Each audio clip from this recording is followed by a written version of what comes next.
você pode me trazer um presente. Pode deixar, marcado. Aqui, hoje a cara nem queima, né? Não. Gente, muito bem-vinda aí a mais um encontro que a gente vai estudar sobre a questão do suicídio. Nessa obra que ela mexe com os nossos sistemas de crença de sociedade, da forma como a gente lida com a temática, onde a gente vai colocar em xeque muitas estruturas de pensamento que foram cristalizando ao longo do nosso caminho. E hoje a gente vai falar sobre a agressão e a punição no comportamento suicida. Então, por sugestão da Fábia, a gente colocou para que hoje ela se ofereceu para trazer uma apresentação sobre o capítulo e, a depender, eu vou dar meus pitacos. Beleza? Lembrando, tá aberto para a gente conversar, para a gente discutir, para a gente crescer junto. Tá bom? Fábio, primeiro, obrigado pela sugestão. Tá? Nada. Obrigado por ter se oferecido, porque é desafiador, né? Então, Uhum. e parabéns por sair da zona de conforto. E Uhum. boa apresentação para você. Obrigada. Boa noite a todos. Eu que agradeço pela oportunidade, né, primeiramente. Eu fiz um resumo, só que assim, eu tentei fazer um resumo, mas o livro é tão interessante que é difícil. Assim, não vou escrever isso, não, tem que. Mas aí eu tirei, assim, coloquei, né, um jeito que fica mais resumido mesmo, para depois a gente poder debater sobre. Ou se vocês quiserem também, enquanto eu vou falando, se vocês acharem alguma coisa assim, também tudo bem, tá bom? Para mim não tem problema nenhum, não. Então, agressão e punição no comportamento suicida. A pessoa suicida, ela vive um conflito interno e profundo. Ao mesmo tempo que ela deseja morrer, ela também deseja continuar vivendo. Existe uma ambivalência entre a vida e a morte. Por isso, o atendimento profissional busca fortalecer a parte que ainda quer viver, porque existe esses desafios, né, entre o desejo da vida e o desejo da morte. Os suicidas imaginam como as pessoas irão reagir após a sua morte, e em vários casos existe o desejo inconsciente de provocar culpa, remorso ou sofrimento nos outros. Assim, o suicídio pode funcionar como uma forma de agressão, de vingança ou punição contra essas pessoas que eles acreditam que fez o mal para elas. Ou muitas vezes também porque ela não consegue colocar para fora aquele sentimento tão ruim que ela pensa assim, então eu vou fazer isso, vou colocar uma carta para a pessoa que ela vai se sentir culpada quando eu morrer e ela vai entender e vai acreditar nessa dor que eu realmente estava sentindo. Mais ou menos, né, por aí. Citam o episódio da Grécia Antiga, em Mileto, onde vários jovens começaram a se suicidar por enforcamento.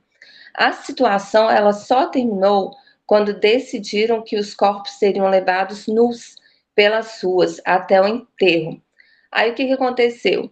Essas jovens, até foi falado, né, no último encontro nosso, que elas ficaram envergonhadas. Então, essa vergonha foi muito maior do que, não exatamente do que o sofrimento, mas foi maior ela imaginar a vergonha que ela estaria passando. E assim, mesmo estando morta, ela se via naquela situação. Foram citados também exemplos literários e históricos.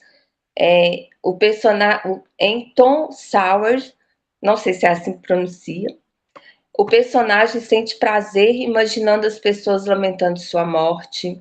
Getúlio Vargas também foi mencionado no livro, tá? Ele utilizou o seu suicídio como forma de atingir politicamente seus inimigos e permanecer marcado na história como símbolo, né?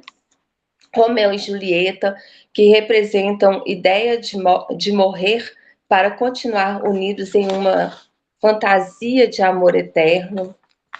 O suicida geralmente não quer exatamente a morte, mas sim acabar com o sofrimento e encontrar uma nova forma de existir, sendo amado, compreendido e também valorizado. O livro também mostra que ameaças e tentativas de suicídio podem surgir como tentativas de modificar relações familiares ou afetivas. Porém, muitas vezes, essas mudanças são temporárias. Por quê? Porque depois de um tempo, os conflitos vão continuar. Porque no início, a pessoa fica, por exemplo, o filho que fala que vai suicidar, os pais ficam apavorados, né? Mas depois, com o tempo, começa a pensar que é bobeira, não vai ter coragem. Então, tudo que passava anteriormente volta. Também não, para isso que já foi. Outro ponto importante é que a sociedade historicamente respondeu ao suicídio com punições severas em diferentes culturas e épocas. Em alguns lugares, os corpos foram mutilados, alguns suicidas eles foram privados de funerais como um castigo, né? Famílias perdiam bens também quando houvesse suicídio, né, no caso. Havia humilhações públicas. A religião condenava fortemente o ato do suicídio. Na Idade Média, influenciada pela Igreja, o suicídio passou a ser visto como pecado grave, ligado ao diabo e à traição contra a humanidade.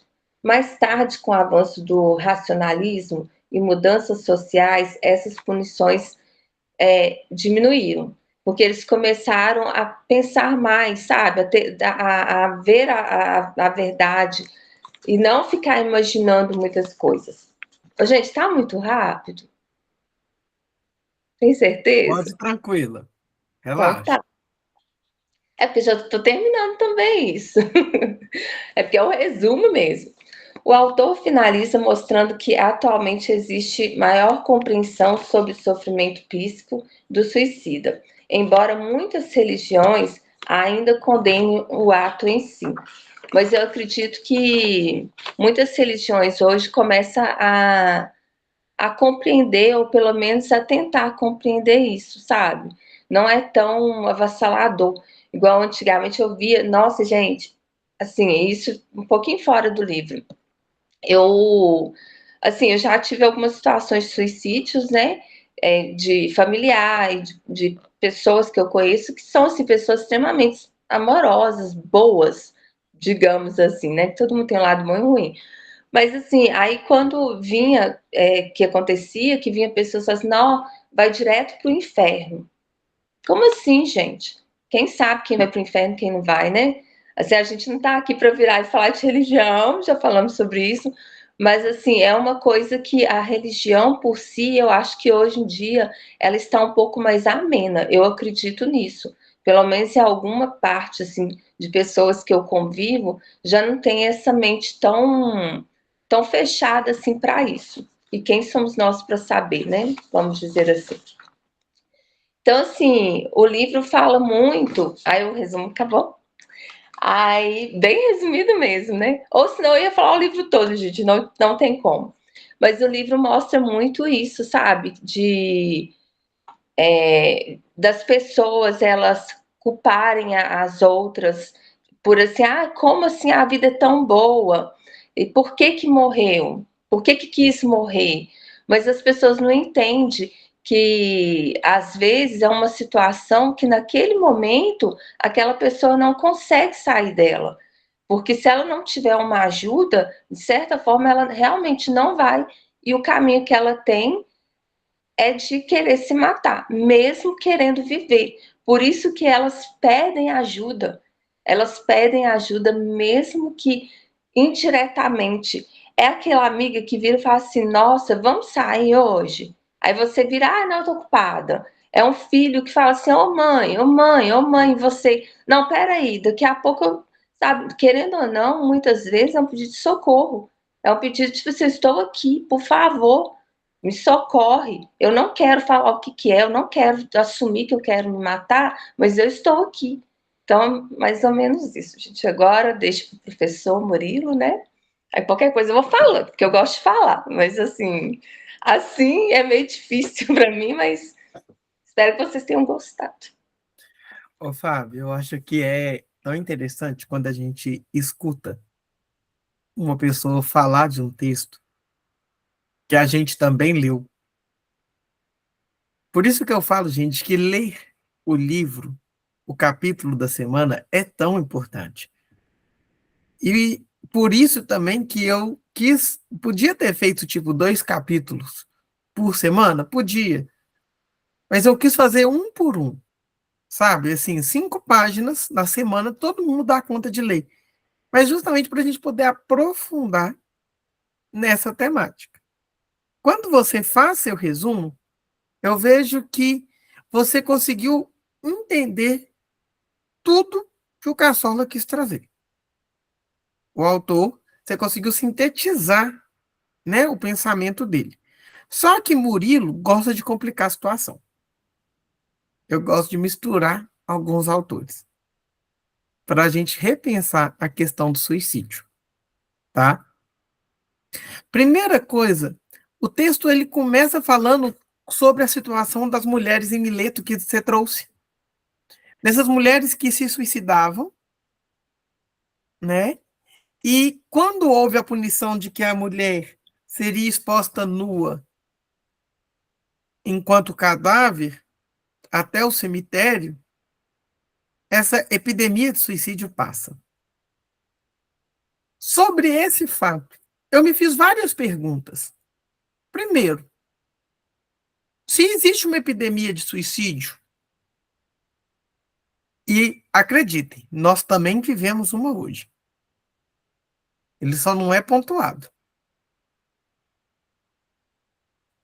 Nós conseguimos identificar, só por esse breve relato, as motivações desse suicídio?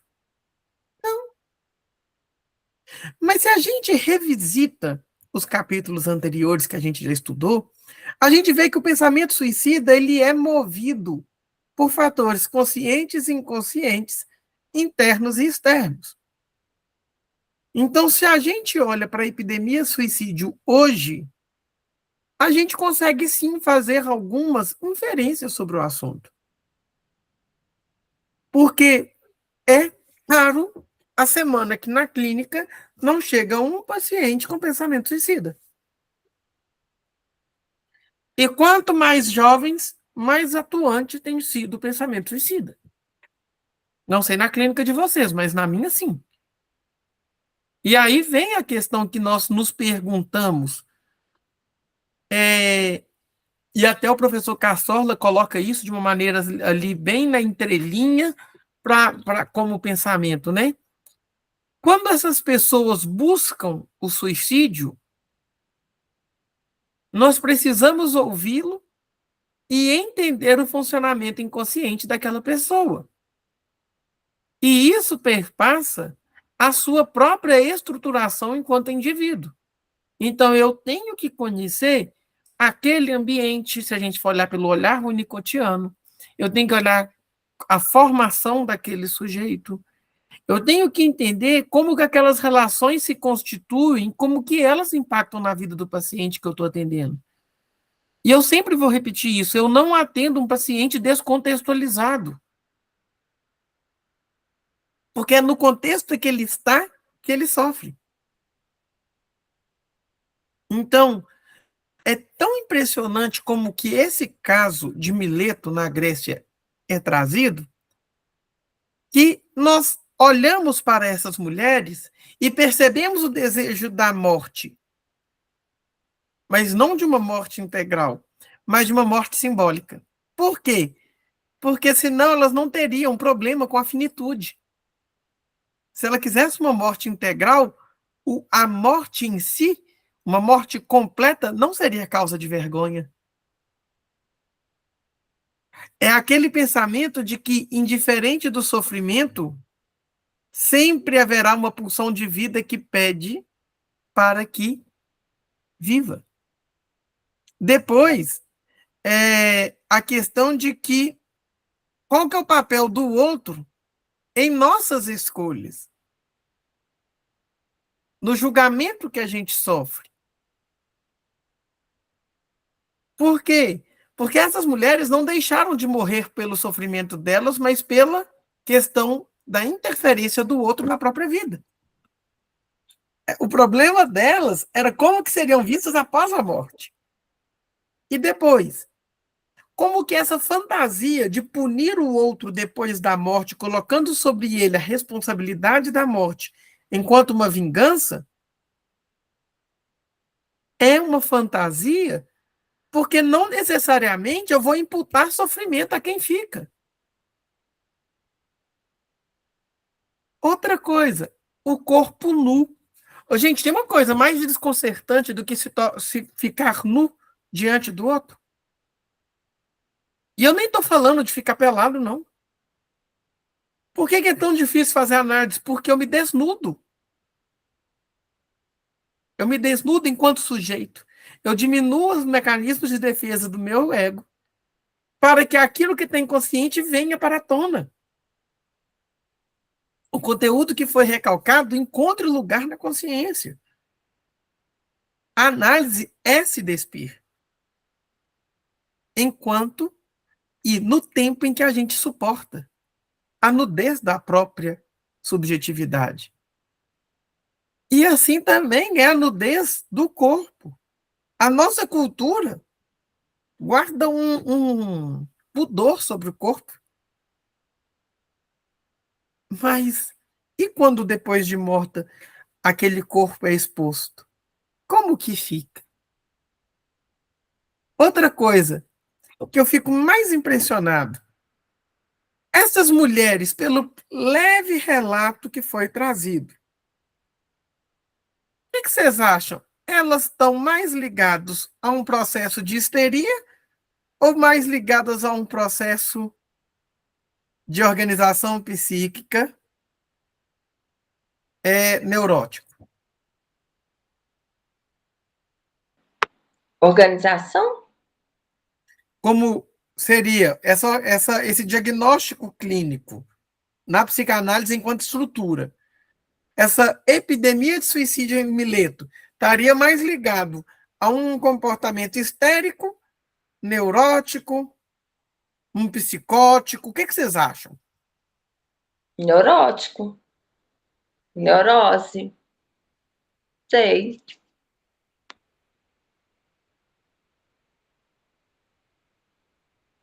E aí?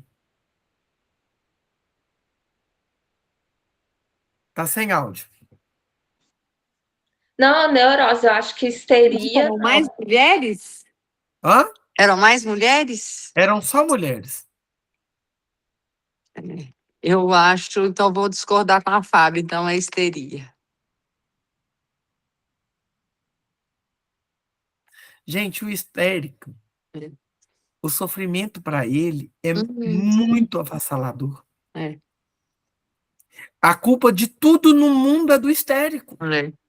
Ele não suporta o sofrimento porque ele se torna responsável por todo o sofrimento que está à volta dele. Quando a gente está no ouvir na análise de um histérico, e esse histérico está em condição de pensamento suicida, ele precisa de uma atenção redobrada na escuta. Porque ele vai tentar até que a gente consiga injetar porção de vida nele.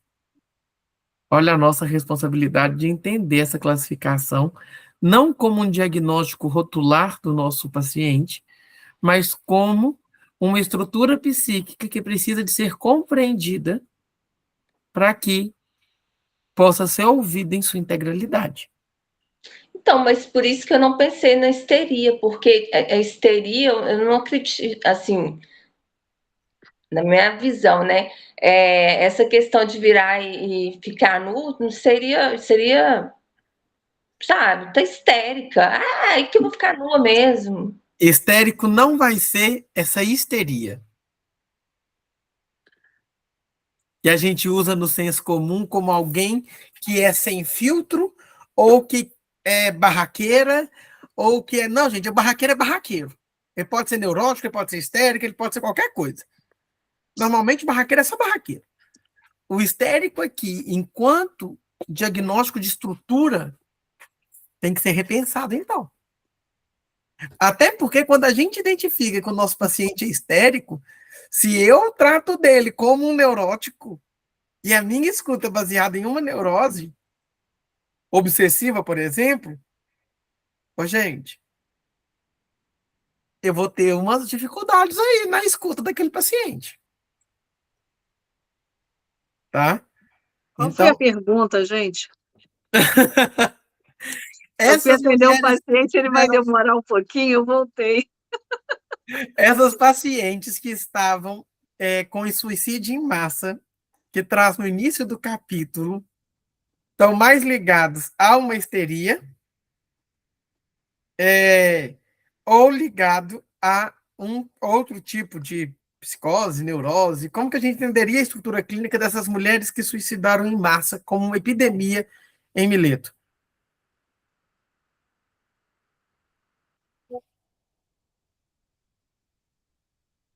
Bom, não sei a história, né? Não li o livro, mas Então, geralmente, eu acho que não é uma histeria, porque pela classificação aí, eu sou uma histérica. Então, como histérica, eu não me suicidaria por um coletivo. será que você é histérica? Meu antigo analista dizia que eu era histérica, mas eu não me coloco numa classificação assim, num geral, porque eu sou muito da parte da psicologia analítica, né? Então isso quebraria ali muito do que nós temos da ciência, né? Que diz que nós podemos mudar, né? Então, se nós temos ali essa capacidade da mudança, eu não mais não me Gente, classifico como obsessiva também, olha, nem eu fóbica. acabei de descobrir que nós vamos ter que ter uma revisão de estrutura clínica. É, eu não sei quem sou. Por quê? Porque se a gente não. Eu já vou colocar a NEM mais uma anotação na minha lista de pendência, uma revisão de estrutura clínica. Coloca aí. Fábia, você sabe o que você é, Fábia? Dentro dessa estrutura psíquica aí? Nossa, já estou começando a achar que eu tenho até Alzheimer, pelo amor de Deus. Eu falei uma coisa, agora eu já pensei que eu falei foi outra, eu já nem sei o que eu falei de início, que eu já não sei o que eu concordo, o que não é. Eu boiei aqui, Nós juro. vamos marcar um encontro, então, para falar de estrutura clínica, podemos? Pode ser. Podemos, porque assim, Porque eu acho eu que eu buguei a entendo. cabeça de vocês agora. Não, eu Eu falei uma entendo. coisa, aí depois eu fui defender uma coisa que não era, porque era, ele falou, aí não foi, aí eu não entendi, assim. Vou ter que assistir a aula. Eu Nós entendo, vamos. mas eu não consigo entrar nesse sistema aí, porque É eu porque a gente tenho. tem que olhar a partir de qual referencial teórico que a gente vai olhar essa divisão de estrutura. É, Beleza? Porque eu não acredito que a gente mude de estrutura, mas eu também não acredito que uma estrutura seja límpida o suficiente para não ter traços de outra. então, eu acho que a gente circula. Eu vou mais pelo. E da medida em que nós, por exemplo, nós aqui nessa sala estudamos, a gente estuda, a gente busca conhecimento, e é fato que à medida em que a mente vai tendo conhecimento, ela vai tendo opções de encaixe, né? É a neuroplasticidade, você vai mudando ali, você vai se refazendo ali.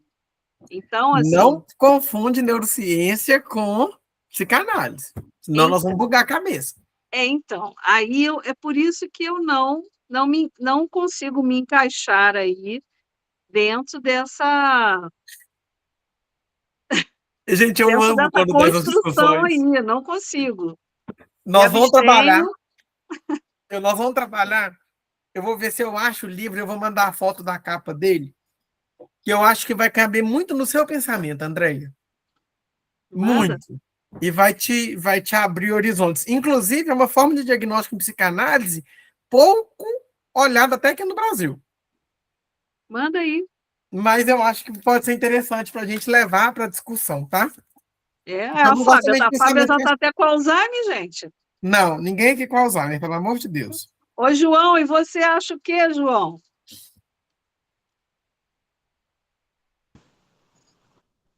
Boa noite, Andréa. Tudo bom vocês? Estou Boa aqui, Tudo noite. bem? tô aqui de ouvinte, mas concordo plenamente com o que o Murilo falou da histeria, pelo causa da época também, do contexto que foi tirado do livro, certo? Porque é como o Murilo falou, tem que ver a origem de onde a gente está tirando esse contexto. Não foi pegado por acaso. Então, quando a gente pega muito aberto, a gente não consegue entender que seria a histeria causada nessa epidemia lá em Mileto, certo? Então, eu concordo também. E naquela época, né, as mulheres também eram muito discriminadas. E muitas delas tinham essa forma como saída. E não aceitar aquela condição. Então, ela preferia muito mais a morte de que viver naquela situação que ela vive. Hoje, em pleno século XXI, nós vemos decisões ainda muito desfavoráveis. Imagine naquele tempo. Então, naquele tempo do sofrimento que elas viviam, vivenciavam, não suportavam e não tinha para onde buscar a ajuda. Então, a histeria se tornou essa epidemia, de qual veio uma solução muito materialista e machista, que seria expor o corpo nu, já que era uma vítima do suicídio, para que pudesse envergonhar e desencorajar as outras na situação que estavam vivendo. Na verdade, eles procuraram sanar a situação de quem entender o que estava acontecendo com as vítimas. Não viam elas como vítimas, viam como mulheres desequilibradas que precisavam dar um fim. Né? Então, aceitou essa forma de humilhá-las publicamente em um desfile de um corpo nu, despido, como o Murilo deixou bem claro na situação da análise pessoal, não é tirar a roupa, né, ficar despido, é justamente nos reconhecer sem ela, sem essa máscara que nos consome e que muitas vezes ela fica tão impregnada na nossa pele, né, que quando tiramos ela fica até deformada. E muitas delas não tinham essa condição. Então, por isso que eu concordo que vejo que era histeria, sim. Nós vamos trabalhar bastante isso aqui e eu vou colocar isso até lá no grupo da supervisão, que a gente vai começar amanhã, porque quando a gente consegue fazer um pensamento desse diagnóstico estrutural, não rotular do sujeito, mas estrutural daquela subjetividade, a gente consegue ter uma escuta muito mais qualificada daquele indivíduo, tá? Então, nós vamos trabalhar isso para a gente saber acolher nosso paciente, respeitando essa estrutura dele que chega a nós em sofrimento. E isso é muito bonito, porque isso dá uma clareza na forma de escutar, tá? Vamos voltar ao texto aqui, que eu já estou anotando minhas pendências aqui com vocês. Mas vamos lá. O suicídio, muitas vezes, ele vai ser alvo de uma vingança daquela comunidade que cerca o suicida. Por que isso? Porque ele coloca que, muitas vezes, a reação dos outros à morte é continuar imputando o sofrimento a quem se designa causador do mesmo. Por isso que o suicídio, às vezes, vai continuar dizendo para aquela pessoa que não morreu que a culpa do sofrimento e da morte de alguém é dele. Mas, ao mesmo tempo, o professor Cassorla nos conta que quando o ato suicida se torna uma retaliação e vingança contra o ambiente, e as pessoas que supostamente fizeram o suicida sofrer, ou não o ajudaram e compreenderam o suficiente. E aqui a gente vê um conceito muito bonito do próprio Winnicott, que é o holding, que é a capacidade de nós darmos um sustento, um acolhimento suficientemente bom, capaz de suportar o caos do outro. Então, eu olho para o caos daquele indivíduo e, enquanto analista, como ambiente, eu preciso suportar. Eu tenho que trazer para ele a estabilidade como uma reconstrução em uma regressão simbólica que ele vai passar. Por quê? Porque se o sofrimento ele foi construído por essa falta do sustento do holding, agora ele vai ser revivido a partir do ambiente da análise. Por isso que ele fala assim, espera-se que ela sinta o remorso e sofram pelo que teriam feito ou deixado de fazer. E aí a gente lembra também na teoria winnicottiana que quando existe uma falha no ambiente, antes do bebê ter recurso emocional suficiente para lidar com a falha materna, ali vai se constituir o falso self. E esse falso self não é um erro, não é uma mentira, mas é uma hiperadaptação do sujeito para que ele possa existir em um lugar ameaçador. Então, quando a gente vê que o professor Cassorla ele começa a nos falar sobre essa constituição do self, e o professor Cassorla ele dá para ser lido pelas lentes de Winnicott, fica muito mais simples da gente entender o próprio pensamento do autor. Ele fala assim, olha, não raro, em cerimônias fúnebres, os mortos são transformados em pessoas muito melhores do que realmente foram. E se for mineiro, é com certeza. Ninguém presta, na hora do velório, a pessoa mais próxima a uma divindade possível.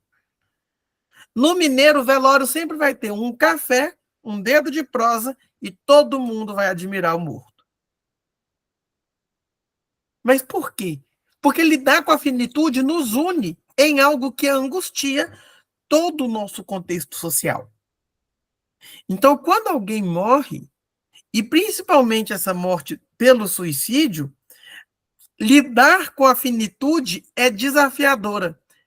Tanto porque a morte é inerente a qualquer um de nós, mas como essa morte antecipada como busca do esvaziamento do sofrer, ainda nos toca em algo muito singular, que é a precariedade do estar viva. Oi, Fábio. Tá mutado. É impressão minha, mas você falando assim, eu não sei se é só realmente uma impressão, mas eu acho que nos dias atuais não é tão assim essa questão de o morto virou santo. Tanto antigamente os velórios tinha realmente, nossa e tal, e eram muitas pessoas que iam, né? Fazia até fila. Hoje em dia se vê nem, às vezes nem familiares vão. Eu Olha, acho que está havendo uma mudança ou não, pós-pandemia, até as relações fúnebres mudaram. Tem alguns estudos, desculpa, falando sobre isso. O lidar com a morte, com o morrer, com a ritualística fúnebre pós-pandemia mudou a nossa forma de relacionar com a morte. Né?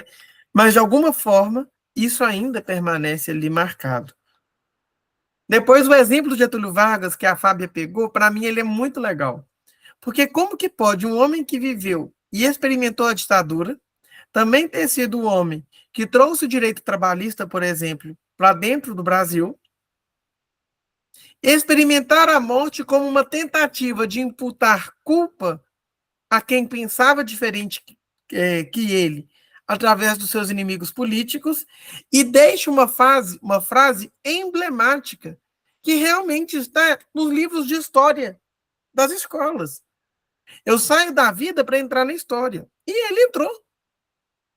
Então, até quando aquele suicídio ele é culturalmente aceito, visto como um martírio, como um ato de glória, ou quando que o suicídio ele não é nada disso? A gente até começou a discutir isso em outros encontros.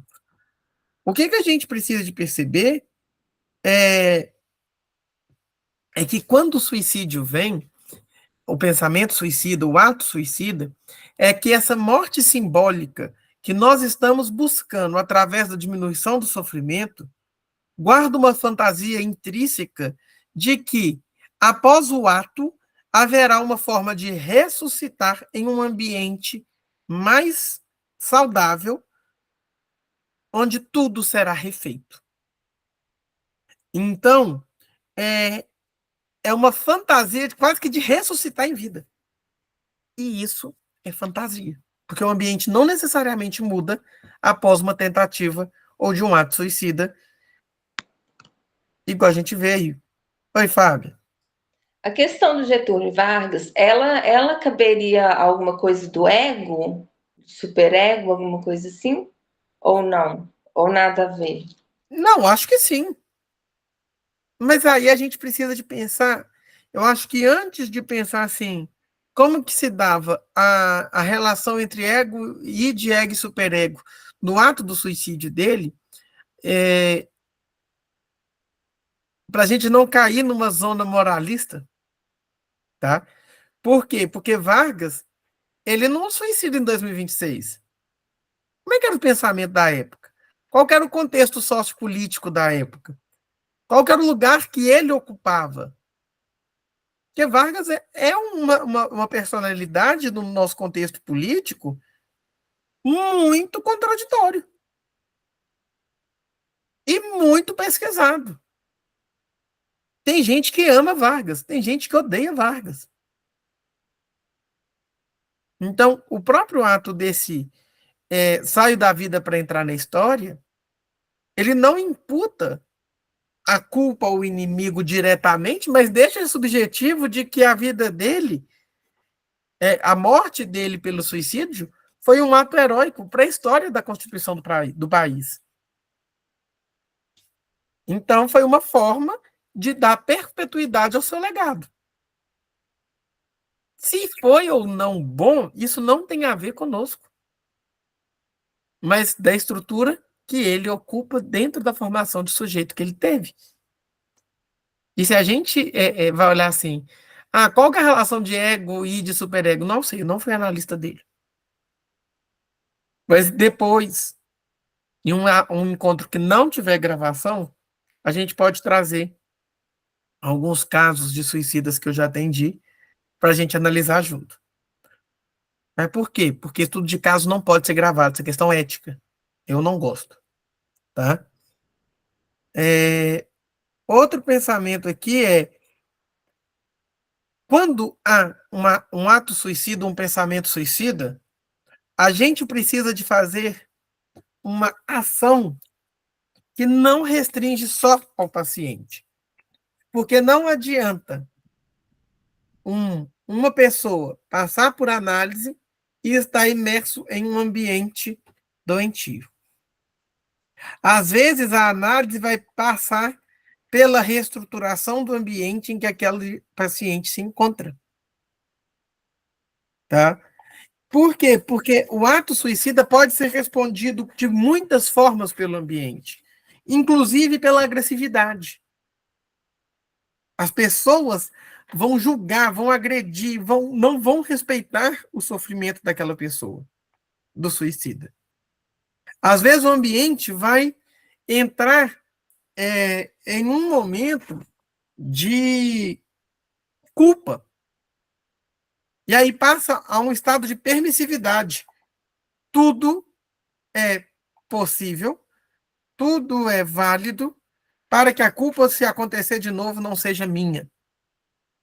E há outros casos que, inconscientemente, o suicida passa a manipular todo o ambiente e utiliza do sentimento de culpa e de frustração para organizar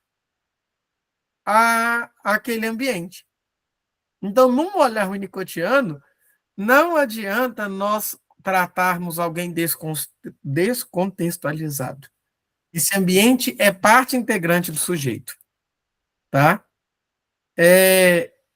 Outra coisa. Cadê? É porque eu fui anotando tanta coisa aqui. Cartas de despedida. Quer ver uma agressividade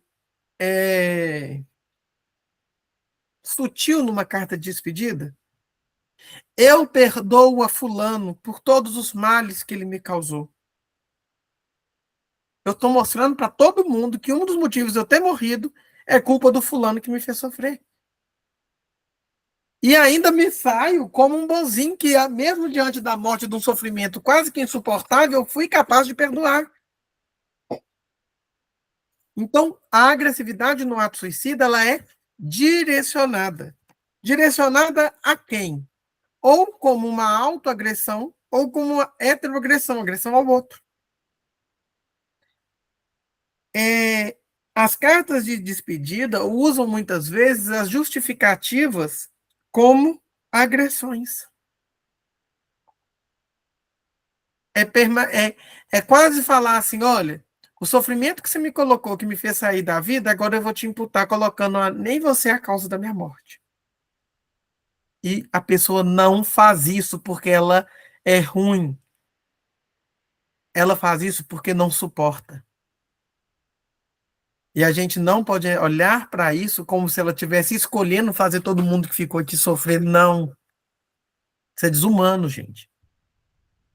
A gente olha para isso como alguém que não conseguiu elaborar o próprio sofrimento. Então, até tem... Eu vou adiantar aqui correndo tudo que eu anotei, porque eu anotei trem demais.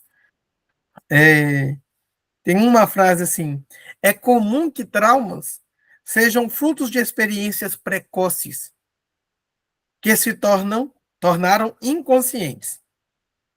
Essas experiências fazem com que a pessoa tenha menos condição de lidar com a realidade atual, vivenciando de maneira deformada. É o que o Winnicott fala, que quando há uma falha ambiental precoce, a estruturação do falso self se dá como uma forma de hiperadaptação e defesa do self verdadeiro. O falso self, ele trabalha para o verdadeiro self. O falso self, ele deixa de ter utilidade quando há o amadurecimento psíquico, onde eu consigo expressar aquilo que eu sinto de uma forma mais fidedigna, diminuindo esse distanciamento entre o que eu sinto e o que eu expresso. Isso é amadurecimento psíquico. Isso é amadurecimento emocional. Então, quando ele coloca, né, a percepção da agressividade do suicida por parte da sociedade fez com que, ao longo da história, ela também reagisse agressivamente, castigando o suicida. E aí é o caso que a Fábia trouxe muito bem. Olha as questões religiosas, as questões culturais. Os cemitérios mais antigos tinham uma ala do cemitério separada para enterrar quem suicida. Ainda é comum em cerimônias fúnebres religiosas, quando a causa da morte é suicídio, não ter uma liderança religiosa que reze naquele funeral. E eu não estou falando isso porque eu nunca vi, é porque eu já vi. E eu vi de um amigo meu que suicidou. E foi uma coisa muito doída. Porque diante do sofrimento, faltou aquela pessoa que todos esperavam estar. Mas, ao mesmo tempo, a gente vai vendo que, ao longo da história, essa capacidade julgatória não reflexiva das religiões acerca do suicídio tem diminuído. Por quê? Porque a questão de saúde mental chegou ao ambiente religioso. Eu não sei se vocês acompanham quantos padres suicidaram nos últimos tempos. Quantos pastores estão em depressão? Eu estou falando disso porque foram noticiados, tá? Quantos sacerdotes de matriz africana suicidaram? Ou estão em sofrimento pela intolerância religiosa ou violência religiosa que estão sofrendo? Gente, pesquisa que vocês vão ver. Então, quando essa temática bate nas religiões, elas são obrigadas a repensar como lidar com o suicídio, como lidar com o sofrimento emocional, como acolher esse sofrimento e passar a não contribuir com essa externalização da causa do sofrimento psíquico. Por quê? Porque se você suicida e é a ação do espírito mal, de um demônio, e não de um sofrimento emocional que tende ao insuportável, que precisa de acolhimento e atendimento, eu não vou tratar o sujeito. Eu vou justificar seu sofrimento por algo que nós não podemos fazer nada em ambiente analítico. Então, a gente, quando fala da promoção da saúde mental, fala da promoção da discussão do suicídio, e vem o aspecto religioso, existe um processo de amadurecimento emocional também, da responsabilização do sujeito sobre o seu sofrimento e da constituição do sofrimento a partir do meio que ele está inserido. E isso precisa de ter um ambiente suficientemente bom para que seja suportável experienciar. Porque não é fácil entender e admitir as falhas precoces que nos acometeram, as falhas ambientais que trouxeram o sofrimento que hoje a gente vive enquanto sintoma. Então, tudo isso tem que ser pensado. Tá? E, para assim, terminar minha fala, no último parágrafo desse capítulo, o professor Cassola fala do terrorismo enquanto suicídio. Isso ficou muito marcado, gente, quando teve o episódio das Torres Gêmeas. E ele fala assim, olha, o combate ao terrorismo se torna muito mais difícil se o terrorista não só não tem medo da morte, como a considera uma honra. Agora, eu vou dar uma outra cutucada. Esse pensamento do professor Cassorla nos fala de um extremismo que acomete a qualquer pessoa. Hora nenhuma ele falou de islâmico. Porque na hora que chegar na nossa clínica, alguém que vai trazer esse tipo de pensamento,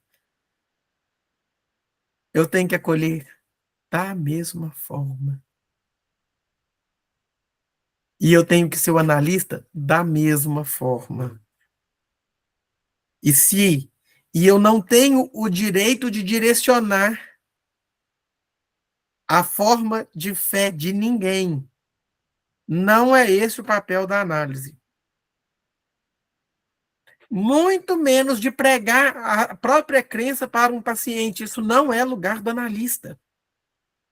O lugar do analista é ser o ambiente onde aquele sujeito vai poder testar, vai poder reorganizar a sua constituição de sujeito, vai poder regredir com segurança. O analista, enquanto ambiente, ainda é a grande ferramenta da escuta analítica dentro do SET. Tá? E aí eu paro por aqui porque eu falei demais. Fábia e João, que estão aí, como é que tá? Andréia está aí também, deu para entender? Não deu?